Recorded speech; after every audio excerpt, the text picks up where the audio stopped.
എന്റെ പേര് മഞ്ജു. ദൈവത്തിന്റെ നാമത്തിന് മഹത്വം ഉണ്ടാകട്ടെ.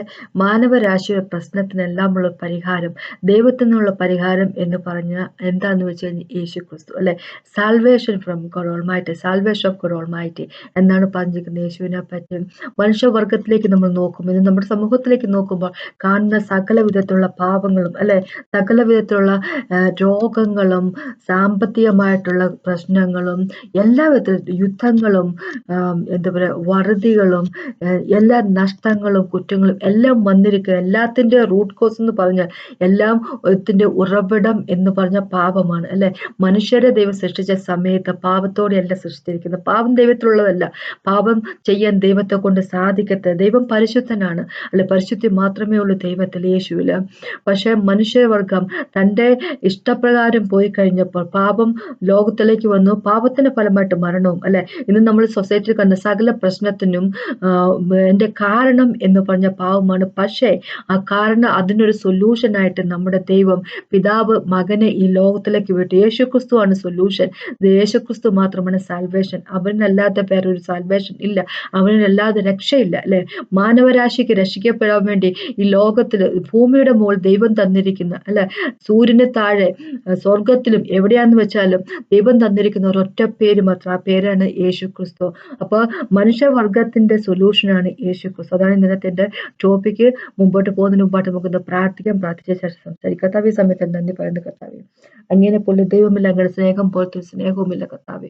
Thank you Jesus. ഞങ്ങളുടെ സൊല്യൂഷൻ ആയിരിക്കും നന്ദി പറയുന്നു പിതാവേ. അങ്ങയുടെ സ്നേഹത്തിനായിട്ട് നന്ദി പറയുന്നു. ഹോളി സ്പിരിറ്റ് ഗോഡ്, അങ്ങ് ഞങ്ങളെ നയിക്കുന്നതിനായിട്ട് നന്ദി പറയുന്നു. യേശുവിന്റെ ഹൃദയം ഞങ്ങൾക്ക് തരുന്നതിനായിട്ട്, യേശുവിന്റെ മനസ്സ് ഞങ്ങൾക്ക് റിവീൽ ചെയ്ത് തരുന്നതായിട്ട് നന്ദി പറയുന്നു കർത്താവ്. ഞങ്ങളുടെ ഹൃദയം പ്രിപ്പയർ ചെയ്യണം, ഞങ്ങളോട് സംസാരിക്കണം കർത്താവേ. ഓ ലോർഡ് ഫാദർ, ഇന്ന് ഞങ്ങൾ വായിക്കുമ്പോൾ കർത്താവ്, പഠിക്കുമ്പോൾ കർത്താവ് ഞങ്ങളോട് സംസാരിക്കണം എന്ന് അപേക്ഷിക്കുന്നു. യേശുവിന്റെ നാമത്തിന്റെ നാമേ കർത്താവ്, സകല മഹത്വവും സകല പ്രൈസും വർഷിപ്പും അങ്ങയുടെ പേരിൽ മാത്രം വരട്ടെ. യേശുവിന് നന്ദി. യേശുവിന്റെ നാമത്തിന്റെ പിതാവേ, അങ്ങയുടെ സ്നേഹത്തിനായിട്ട് കൂടെ സ്പിരിക്കോടാനിട്ടോ അങ്ങയുടെ മകനായിട്ട് നന്ദി പറഞ്ഞു. യേശുവിന്റെ നാമം തന്നെയാണ്. അപ്പോൾ നമുക്കിന്ന് ലൂക്കോസ് എഴുതിയ സുവിശേഷത്തിൽ നിന്ന് വായിക്കാം. ലൂക്കോസിന്റെ 1-ാമത്തെ ചാപ്റ്റർ. അവിടെ സക്കറിയ തൻ്റെ മകനായിട്ടുള്ള ജോൺ ദ ബാപ്റ്റിസ്റ്റിന്റെ ജോൺ ദ ബാപ്റ്റിസ്റ്റിനോട് പ്രോഫസി ചെയ്യുന്ന, ജോൺ ദ ബാപ്റ്റിസ്റ്റിന് വേണ്ടി പ്രോഫസി ചെയ്യുന്ന കാര്യമാണ്. പക്ഷെ ഞാനിത് മൊത്തം വായിക്കുന്നില്ല, പ്രോഫസിയിലേക്ക് ഞാൻ പോകുന്നില്ല. പക്ഷെ ആദ്യത്തെ കുറച്ച് വാക്കുകൾ ദൈവത്തെ സ്തുതിക്കുന്ന വാക്കുകളാണ്. അപ്പോൾ സക്കറിയ ദൈവത്തെ സ്തുതിക്കുന്നുള്ളൂ. അപ്പോൾ അതിനെപ്പറ്റി മാത്രമേ സംസാരിക്കുന്നുള്ളൂ. അപ്പോൾ ലൂക്കോസ് എഴുതിയ സുവിശേഷത്തിന് 1-ാമത്തെ ചാപ്റ്ററിന്റെ 67 തൊട്ട് 75 വരെയുള്ള വാക്കുകൾ ഇങ്ങനെയാണ് പറയുന്നത്. അപ്പോൾ പെട്ടെന്ന് വായിക്കാം. അതിങ്ങനെയാണ് പറയുന്നത്. അവന്റെ അപ്പനായ സഖറിയാവ്, അവൻ എന്ന് പറയുമ്പോൾ ജോൺ ദ ബാപ്റ്റിസ്റ്റ്, അപ്പനായ സഖറിയാവ് പരിശുദ്ധാത്മാവ് നിറഞ്ഞവനായി പ്രവചിച്ചു പറഞ്ഞത്. അപ്പൊ നമുക്കറിയാം സഖറിയാവിനെ പറ്റിയും എലിസബത്തിനെ പറ്റിയുള്ള കാര്യം നമുക്കറിയാം. നീതിയുള്ളവരല്ലേ, റൈച്ചസ് ആയിട്ടുള്ള മനുഷ്യർ എന്നാണ് ദൈവം അവരെ പറ്റി എഴുതിയിരിക്കുന്നത്. ദൈവത്തിലായിരുന്ന വ്യക്തികൾ അല്ലെ. എല്ലാ തരത്തിലുള്ള കൊള്ളരുതാഴികയും ഇസ്രായേൽ നടക്കുമ്പോഴും അതിൻ്റെ എല്ലാം നടുവില് ദൈവത്തിന് വേണ്ടി നിലകൊണ്ട 2 വ്യക്തികൾ അല്ലെ. പക്ഷെ എന്നിരുന്നിട്ടും കൂടെ അവരുടെ ജീവിതത്തില് എന്താ പറഞ്ഞ ഫുൾഫിൽ ചെയ്യാത്ത ഡ്രീംസ് ഉണ്ടായിരുന്നു അല്ലെ. അവർക്ക് മക്കളില്ല എന്നുള്ളത്. അപ്പൊ മക്കളില്ലാത്ത ആൾക്കാരെ കളിയാക്കുകയും അവരെ എന്താ പറയുക, അവരെ എന്താ പറയുക സമൂഹത്തില് കൊച്ചാക്കി കാണുകയും ചെയ്തിരുന്ന ഒരു കാലഘട്ടമാണ്. പക്ഷെ ഇന്നാകുമ്പോ അധികം പ്രശ്നങ്ങളില്ല അല്ലെ. കുഞ്ഞുങ്ങളില്ലാത്ത വ്യക്തികൾക്ക് അധികം പ്രശ്നങ്ങളില്ല. പക്ഷെ അന്നത്തെ കാലത്ത് ഒരു സ്ത്രീക്ക്, പ്രസവിക്കാത്ത സ്ത്രീ എന്ന് പറയുമ്പോൾ, കുഞ്ഞുങ്ങളില്ലാത്ത സ്ത്രീ എന്ന് പറയുമ്പോൾ അത് വലിയൊരു പ്രശ്നമായിരുന്ന കാലഘട്ടം. അവിടെ വെച്ച് ദൈവത്തിന്റെ ഒപ്പം നടന്നിരുന്നെങ്കിൽ പോലും തങ്ങൾക്ക് കുഞ്ഞുങ്ങളില്ല എന്നുള്ള ഒരു മാനസികാവസ്ഥയിൽ കൂടെ കടന്നു പോയിക്കൊണ്ടിരുന്ന 2 വ്യക്തികളായിരുന്നു സക്കറിയയും എലിസബത്ത്. അപ്പൊ ഒരു കാര്യം നമ്മൾ മനസ്സിലാക്കുക, നമ്മൾ ദൈവത്തിലായിരിക്കുമ്പോഴും, ദൈവത്തെ വാഴ്ത്തുമ്പോഴും, ദൈവത്തിന് വേണ്ടി ഒരു ജീവിതം ജീവിക്കുമ്പോഴും ചിലപ്പോഴെങ്കിലൊക്കെ നമ്മുടെ ജീവിതത്തിലൊക്കെ ഇങ്ങനെ പ്രശ്നങ്ങൾ ഉണ്ടാകും. പക്ഷെ അപ്പോൾ ഒരു കാര്യം നമ്മൾ വിചാരിച്ചു, ദൈവത്തിന്റെ വലിയൊരു വർക്ക് അല്ലെ, വലിയൊരു പദ്ധതിയുടെ പാട്ടാണ് നമ്മളെന്ന് വിചാരിച്ചാൽ മതി. സക്കറിയയ്ക്കും എലിസബത്തിന് കുഞ്ഞുങ്ങൾ നേരത്തെ കൊടുക്കാൻ വരുന്ന ദൈവത്തിന് അല്ലെ. പക്ഷെ ദൈവം കൊടുത്തില്ല. കാരണം യേശുവിന് വഴിയൊരുക്കാനായിട്ടാണ് സക്കറിയയുടെയും എലിസബത്തിന്റെ മകൻ ഈ ലോകത്തിലേക്ക് ജനിക്കേണ്ടത് എന്നുള്ള കാര്യം ഭൂമിയുടെ സ്ഥാപനത്തിന് മുമ്പേ ദൈവം കരുതി വെച്ചിരിക്കുന്ന ഒരു കാര്യമാണ്. ജോൺ ദ ബാപ്റ്റിസ്റ്റ് വരുന്നത്, ഈ ലോകത്തിലേക്ക് വരുന്നത് ദൈവത്തിന് വഴിയൊരുക്കാനാണ്, യേശുക്രിസ്തുവിന് വഴിയൊരുക്കാനാണ്, യേശുക്രിസ്തുവിന് ബാപ്റ്റിസം കൊടുക്കുന്നതിന് വേണ്ടിയാണ്, അല്ലെ. യേശുവിന്റെ ഫോറണ്ണർ ആയിട്ടാണ് വരുന്ന ആളാണ് ജോൺ ദ ബാപ്റ്റിസ്റ്റ്. അതുകൊണ്ടാണ് ദൈവം അവർക്ക് കുഞ്ഞുങ്ങളെ അവരുടെ ചെറുപ്പകാലത്ത് കൊടുക്കാതെ കുറച്ച് താമസിച്ചു കൊടുത്തത്, അല്ലെ. അപ്പൊ ഇവിടെ പറഞ്ഞെന്താന്ന് വെച്ച് കഴിഞ്ഞാല് പ്രോബ്ലത്തിന് സൊല്യൂഷൻ എന്നും ദൈവത്തിന്റെ പക്കലുണ്ട്, അല്ലെ. അപ്പം അതിനെപ്പറ്റിയാണ് ഇപ്പൊ നമുക്ക് 68 തൊട്ടുള്ള താഴേക്കുള്ള വാക്കുകൾ ഇങ്ങനെ പറയുന്നത്: ഇസ്രായേലിന്റെ ദൈവമായ കർത്താവ് അനുഗ്രഹിക്കപ്പെട്ടവൻ, അവൻ തന്റെ ജനത്തെ സന്ദർശിച്ചു ഉദ്ധാരണം ചെയ്യുകയും ആദ്യം മുതൽ തന്റെ വിശുദ്ധ പ്രവാചകന്മാർ മുഖാന്തരം അരുളി ചെയ്തതുപോലെ നമ്മുടെ ശത്രുക്കളുടെ വശത്തു നിന്ന് നമ്മെ പകയ്ക്കുന്ന എല്ലാവരുടെയും കയ്യിൽ നിന്നും നമ്മെ രക്ഷിപ്പാൻ തന്റെ ദാസനായ ദാവീദിന്റെ ഗൃഹത്തിൽ നമുക്ക് രക്ഷയുടെ കൊമ്പ് ഉയർത്തുകയും ചെയ്തിരിക്കുന്നു. നമ്മുടെ പിതാക്കന്മാരോട് കരുണ പ്രവർത്തിക്കേണ്ടതിനും നമ്മുടെ ശത്രുക്കളുടെ കയ്യിൽ നിന്ന് രക്ഷപ്പെട്ടു നാം ആയുഷ്കാലമൊക്കെയും ഭയം കൂടാതെ തിരുമുമ്പിൽ വിശുദ്ധിയിലും നീതിയിലും തന്നെ ആരാധിപ്പാൻ നമുക്ക് കൃപ നൽകുമെന്ന് അവൻ നമ്മുടെ പിതാവായ എബ്രഹാമിനോട് സത്യവും തന്റെ വിശുദ്ധ നിയമവും ഓർത്തതുകൊണ്ട് ആകുന്നു. ഇപ്പൊ ദാവീദ് ഗൃഹത്തിൽ നിന്ന്, അല്ലെ, ദാവീദ് ഗൃഹത്തിൽ നിന്ന് ഒരു സേവ്യർ മനുഷ്യർക്ക് വേണ്ടി വന്നിരിക്കുന്നു. ദൈവത്തിന്റെ സൊല്യൂഷനാണ് യേശു ക്രിസ്തു, അല്ലെ. ഇപ്പൊ ഇസ്രായേലുള്ളവർക്ക് വേണ്ടി മാത്രമല്ല ദൈവം യേശു ക്രിസ്തുവിനെ ലോകത്തിലേക്ക് തന്റെ മകനെ ലോകത്തിലേക്ക് അയച്ചിരിക്കുന്നു. യേശു ക്രിസ്തു എന്നുള്ളത് ലോകത്തിന്റെ രക്ഷകനാണ്, അല്ലെ. ക്രിസ്ത്യാനികളുടെ മാത്രം രക്ഷകനല്ല. അപ്പൊ നമുക്കറിയാം ജൂതന്മാർക്ക് വേണ്ടി തന്നെയല്ല വന്നിരിക്കുന്നത്, നമ്മൾക്കും കൂടെ വന്നിരിക്കുന്നത്. അപ്പൊ നമ്മൾ മത്തായി എഴുതിയ സുവിശേഷത്തിലേക്ക് 4-ാമത്തെ ചാപ്റ്ററിലേക്ക് പോകുമ്പോൾ നമുക്ക് ഇങ്ങനെ അറിയാൻ പറ്റും. 14 തൊട്ട് 15 വരെയുള്ള വാക്കുകൾ എന്ന് പറഞ്ഞിരിക്കുന്നത്: സെബുലൂൻ ദേശവും നഫ്താലി ദേശവും കടൽക്കരയിലും ജോർദാൻ അക്കരയുമുള്ള നാടും ജാതികളുടെ ഗലീലയും അങ്ങനെ ഇരുട്ടിൽ ഇരിക്കുന്ന ജനം വലിയൊരു വെളിച്ചം കണ്ടു. മരണത്തിന്റെ ദേശത്തിന് നിഴലിലും ഇരിക്കുന്നവർക്ക് പ്രകാശം ഉദിച്ചു. ഇരുട്ടിലിരിക്കുന്ന ജനം വലിയൊരു വെളിച്ചം കണ്ട് മരണത്തിന്റെ ദേശത്തിൽ നിഴലിലും ഇരിക്കുന്നവർക്ക് പ്രകാശം ഉദിച്ചു. അതാണ് യേശുക്രിസ്തു. യേശുക്രിസ്തു പ്രകാശമാണ്, അല്ലെ. വെറും ഒരു മനുഷ്യനായിട്ടല്ല ഈ ലോകത്തിലേക്ക് വന്നത്. യേശുക്രിസ്തു പ്രകാശമാണ്, ജീവനാണ്, ജീവന്റെ സോഴ്സ് ആണ്, അല്ലെ. Bird of life. യേശുവാണ് റിസറക്ഷൻ, യേശുവാണ് ജീവൻ, അല്ലെ. നമ്മുടെ ചുറ്റും ഒരുപാട് ദൈവങ്ങളെ കണ്ടിട്ടുണ്ട്. പക്ഷെ ഏതെങ്കിലും ദൈവത്തിന്റെ അനുയായികൾ പറഞ്ഞു കേട്ടിട്ടുണ്ടോ? എന്റെ ദൈവം ജീവനാണ് എന്ന് പറഞ്ഞു കേട്ടിട്ടുണ്ടോ? ഒരിക്കലുമില്ല. അവര് ജീവനല്ല. യേശു മാത്രമാണ് ജീവൻ, അല്ലെ. യേശു മാത്രമാണ് സത്യം, യേശു മാത്രമാണ് പ്രകാശം, യേശു മാത്രമാണ് വഴി. ദൈവത്തോട് ആരെങ്കിലും പറയുവാണെങ്കിൽ, മോസസ് പറഞ്ഞിട്ടുണ്ട്, ഡേവിഡ് ചോദിച്ചിട്ട്, ദൈവമേ അങ്ങയുടെ വഴി എന്നെ പഠിപ്പിക്കണമേ, അങ്ങയുടെ വഴി കൂടെ എന്നെ നടത്തണമേ, അങ്ങയുടെ പാത്ത എന്നെ ടീച്ച് ചെയ്യണമേ. അങ്ങയുടെ ഡേവിഡ് ഇങ്ങനെ പറഞ്ഞിരിക്കുന്നത്, അങ്ങയുടെ സത്യത്തിൽ കൂടെ നടക്കണം, എന്നെ ലീഡ് ചെയ്യണമേ. അങ്ങനെയാകുമ്പോ ആ സത്യത്തിൽ കൂടെ നടത്തണമെന്ന് ഡേവിഡ് പറയുമ്പോ ഡേവിഡിനെ വെളിപ്പെടുത്തി കൊടുത്ത ആരെപ്പറ്റി? യേശുക്രിസ്തുവിനെ പറ്റി. കാരണം ദൈവത്തിന്റെ സത്യം എന്ന് പറഞ്ഞ യേശുക്രിസ്തു മാത്രമാണ്, ദൈവത്തിൽ നിന്നുള്ള വെളിച്ചം എന്ന് പറഞ്ഞ യേശുക്രിസ്തു മാത്രമാണ്, ദൈവത്തിന്റെ വഴി എന്ന് പറഞ്ഞ യേശുക്രിസ്തു മാത്രമാണ്. യേശുവിന് അല്ലാതെ ഒരു വഴി പിതാവിന് ഇല്ല, അല്ലെ. നമ്മളെ വീണ്ടെടുക്കുന്നതിന് വേണ്ടി ദൈവം കാണിച്ച വഴിയാണ് യേശുക്രിസ്തു. ലോകത്തിന്റെ സകല പാവത്തിനുള്ള പരിഹാരമാണ് യേശുക്രിസ്തു, അല്ലെ. അപ്പൊ ഇവിടെ സക്കറിയ പറയുവാണ്, അവൻ സാൽവേഷൻ ആകുന്നു, അല്ലെ. അവൻ സാൽവേഷൻ. നമ്മൾക്കറിയാം ലൂക്കോസ് സുവിശേഷം തന്നെ 2-ാമത്തെ ചാപ്റ്ററിലേക്ക് പോകുമ്പോൾ സിമയോൻ എന്നുള്ള പേരുള്ള ആ വയസ്സായിട്ടുള്ള അദ്ദേഹം, അല്ലെ, ദൈവത്തിന്റെ കൃപയ്ക്കായിട്ട് നോക്കിയിരുന്ന ഒരു വ്യക്തി, ജെറുസലേമിന്റെ അല്ലെങ്കിൽ ഇസ്രായേലിന്റെ വീണ്ടെടുപ്പിനായിട്ട് ഒരുപാട് പ്രാർത്ഥിക്കുകയും ഒരുപാട് ഈ വർഷങ്ങൾ കാത്തിരിക്കുകയും ചെയ്തൊരു വ്യക്തി, ഹോളി സ്പിരിറ്റ് കൊണ്ട് നിറഞ്ഞിരിക്കുന്ന ഒരു വ്യക്തി. അദ്ദേഹത്തോട് ഹോളി സ്പിരിറ്റ് ഗോഡ് പറയുന്നു, ജെറുസലേം ടെമ്പിളിലേക്ക് പോവുക, കാരണം കുഞ്ഞ് യേശുവായിട്ട് മാതാപിതാക്കൾ വന്നിരിക്കുന്നു, അല്ലെ.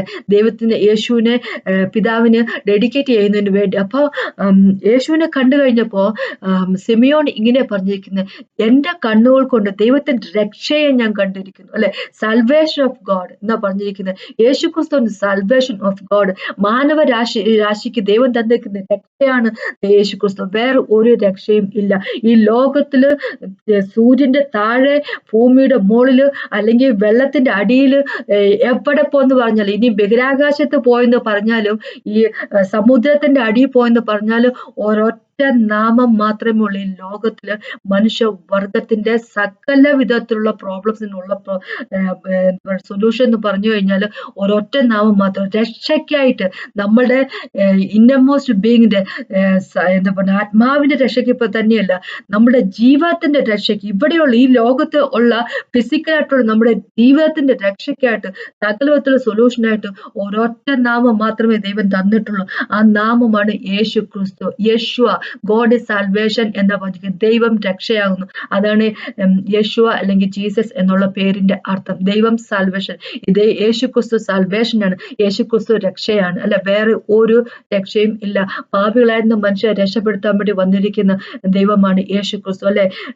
എന്താ പറഞ്ഞ റൈച്ചസ്നെസിന്റെ സൂര്യനാണ്. തന്റെ വിങ്ങിൽ, തന്റെ ചിറകില് നമുക്കുള്ള ഹീലിംഗുമായിട്ട്, അല്ലെ, രോഗശാന്തിയുമായിട്ട് ഉയർത്തെഴുന്നേറ്റിരിക്കുന്ന സൂര്യനാണ് യേശു ക്രിസ്തു. നമ്മൾക്കുള്ള സൊല്യൂഷനാണ്.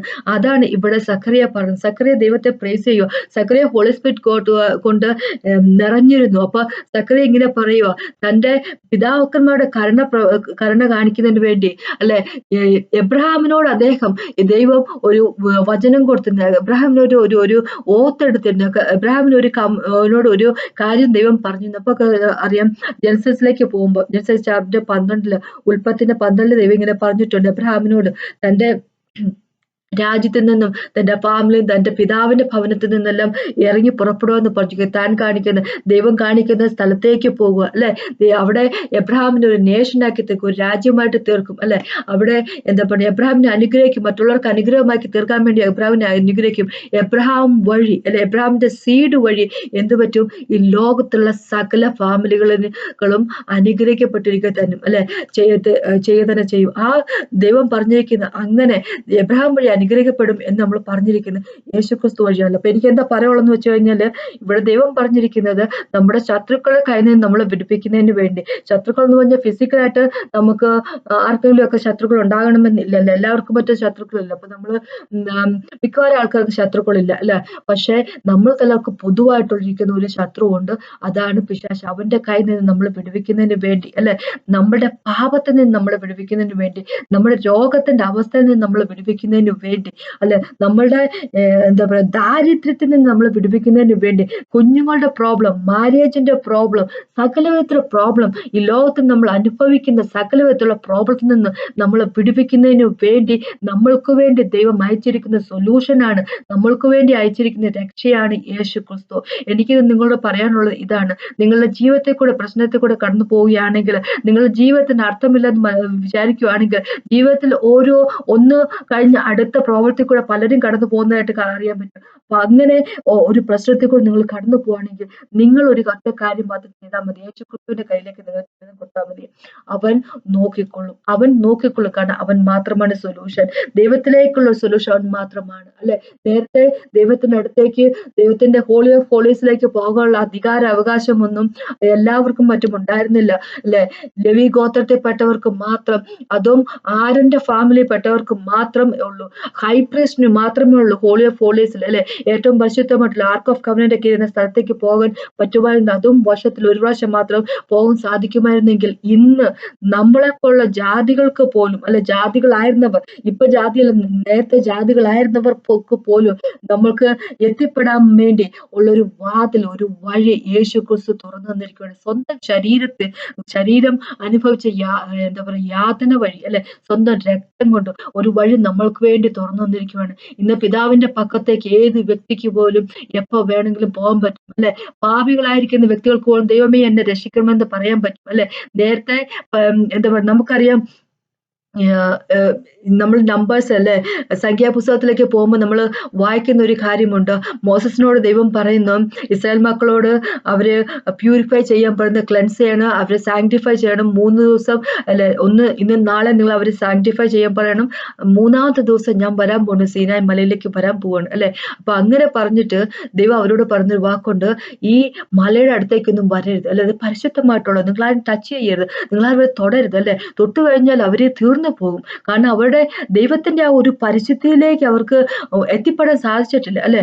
അപ്പൊ അങ്ങനെയെല്ലാം പറഞ്ഞ് മോസസ് അവരെല്ലാം ശരിക്ക് ക്ലെൻസ് എല്ലാം ചെയ്യിപ്പിച്ച്, അല്ലെ, എല്ലാം ഒരുക്കി. അപ്പൊ മൂന്നാമത്തെ ദിവസം രാവിലെ ദൈവം വരുമ്പോ, അപ്പോ ട്രംപറ്റിന്റെ സൗണ്ടും, അല്ലെ, കാഹളനാദവും എല്ലാം കേട്ട് കഴിഞ്ഞപ്പോ ആ പുകയും തീയും എല്ലാം കണ്ടു കഴിഞ്ഞപ്പോഴേക്കും ഇസ്രായേലിലെ മക്കൾക്ക് പിന്നെ അതിന്റെ മലയുടെ അടുത്തേക്ക് പോലും പോകാൻ പറ്റുന്നില്ല. കാരണം വെച്ചാൽ പേടി, അല്ലെ? അപ്പൊ അവര് പറയുവാണ്, ഇല്ല, ഞങ്ങളോട് സംസാരിക്കണേ ദൈവം, നിന്നോട് സംസാരിക്കട്ടെ. അപ്പൊ നിങ്ങള് അത് എനിക്ക് ഞങ്ങൾക്ക് ഇത് ട്രാൻസ്ലേറ്റ് ചെയ്ത് തന്നാൽ മതി, അല്ലെ? കാരണം അവർക്ക് പറ്റുന്നില്ല. അവരുടെ ഒരു ജീവിതത്തിൽ ആ പ്യൂരിറ്റി ഇല്ലാതെ, ആ പരിശുദ്ധം ഇല്ലാതെ കാരണം അവർക്ക് ദൈവത്തിന്റെ സൗണ്ട് പോലും കേൾക്കാൻ പറ്റുന്നില്ല, ദൈവത്തിന്റെ അടുത്തേക്ക് പോകാൻ പറ്റുന്നില്ല. പക്ഷെ അങ്ങനെയല്ല, മോസസിന്റെ കാര്യം അങ്ങനെയല്ല.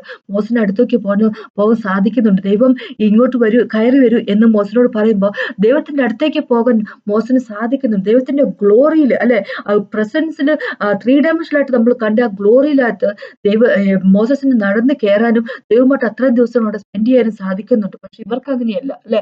ഇവർക്ക് ഇസ്രായേലിൽ അന്ന് ക്യാമ്പിലുണ്ടായിരുന്ന ആൾക്കാർക്ക് അത് സാധിക്കുന്നില്ല. ദൈവം അവരോട് നേരത്തെ പറഞ്ഞ പോലെ ഓൾറെഡി പറഞ്ഞു, ആ മലയെ തുടരുന്നു.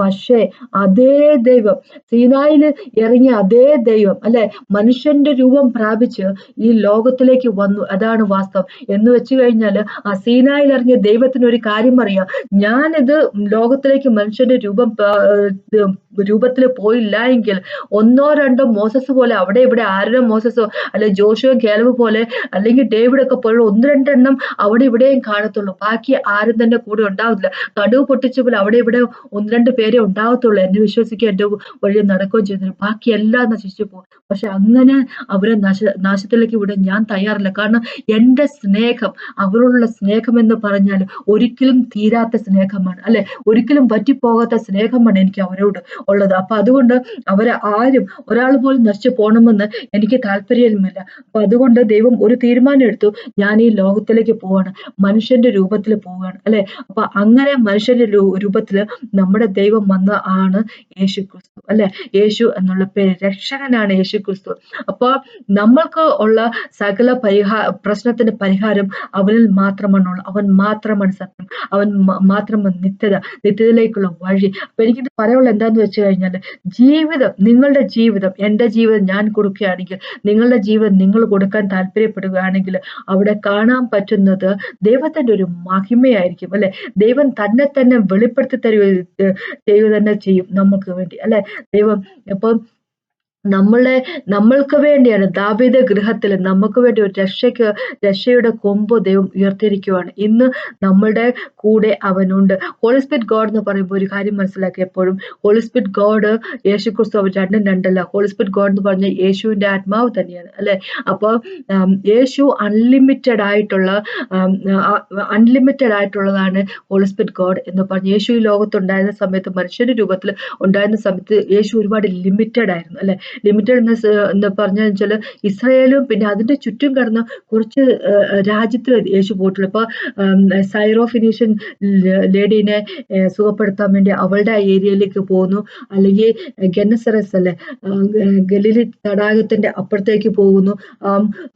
എന്താ പറയുക, ആ സ്ഥലത്ത്, അല്ലെ, ആ ലീജിയൻ എന്നുള്ള അത്രയും സ്പിരിറ്റുകൾ കൊണ്ട് പൊസസ് ചെയ്തിരിക്കുന്ന ആ വ്യക്തിനെ രക്ഷപ്പെടുത്തുന്നതിന് വേണ്ടി ആ സ്ഥലത്തേക്ക്, ആ ജെന്റൽസിന്റെ ഏരിയയിലേക്ക് പോകുന്നത്. അങ്ങനെ കുറച്ച് സ്ഥലത്ത് മാത്രമേ ഉള്ളൂ ഇസ്രായേലിന്റെ പുറത്തേക്ക് യേശുക്രിസ്തു പോയിട്ടുള്ളൂ. അപ്പൊ അതുകൊണ്ട് തന്നെ ലോകം മുഴുവൻ യേശുക്രിസ്തുവിനെ പറ്റി അറിയണമെന്ന് നിർബന്ധമില്ല. കുറെ അധികം ആൾക്കാർക്ക് അറിയാമായിരുന്നു. കുറെ സ്ഥലത്ത് നിന്ന് യേശുവിനെ തേടി ആൾക്കാർ വരുമായിരുന്നു, അസുഖമുള്ള ആൾക്കാരൊക്കെ ആയിട്ട് വരുമായിരുന്നു, അത് വാസ്തവം. പക്ഷേ ഇന്ന് നമ്മൾക്ക് ഹോളി സ്പിരിറ്റ് ഗോഡ് നമുക്ക് തന്നിരിക്കുകയാണ്. യേശുവിന്റെ അൺലിമിറ്റഡ് ഫോം ആണ് ഹോളി സ്പിരിറ്റ് ഗോഡ്, അല്ലെ? യേശുവിന്റെ തന്നെ സ്പിരിറ്റ് ആണ് ഹോളി സ്പിരിറ്റ് ഗോഡ്. പിതാവിന്റെ സ്പിരിറ്റ് ആണ്, പുത്രന്റെ സ്പിരിറ്റ് ആണ് ഹോളി സ്പിരിറ്റ് ഗോഡ്, അല്ലെ?